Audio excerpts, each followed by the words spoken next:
Hey friends, thanks for joining me again. You know, I used to think that part of a good life was having all the right answers, but these days I'm learning it's more about asking the right questions and, more importantly, being open to where those questions may lead. You see, for many years I served as a Christian pastor and I proclaimed what I was expected to believe, but inside, eventually I was starting to carry some doubts. And those were doubts that I didn't even have words for.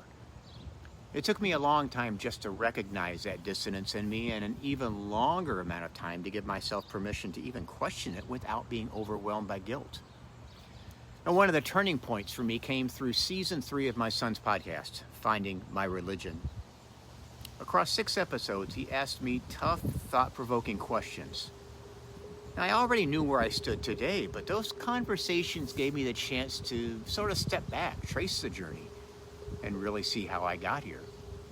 It was open, it was vulnerable, sometimes uncomfortable, and it was deeply clarifying. Here's where I am now.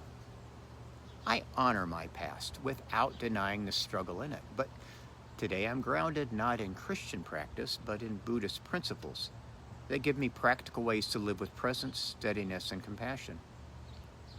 These principles aren't about the distant future or getting everything just right in this life. They're about responding instead of reacting on a daily basis.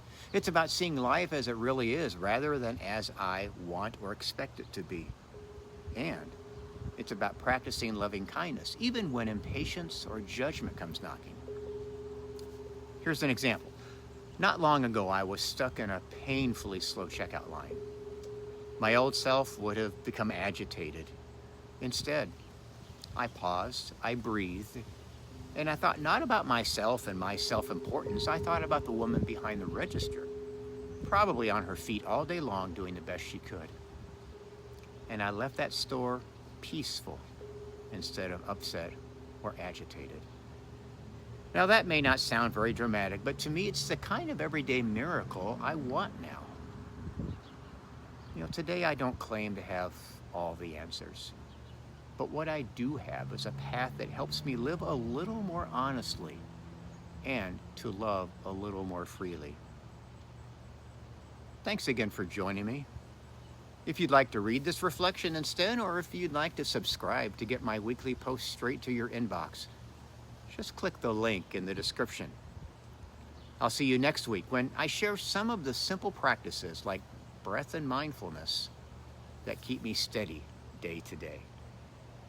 Have a great day.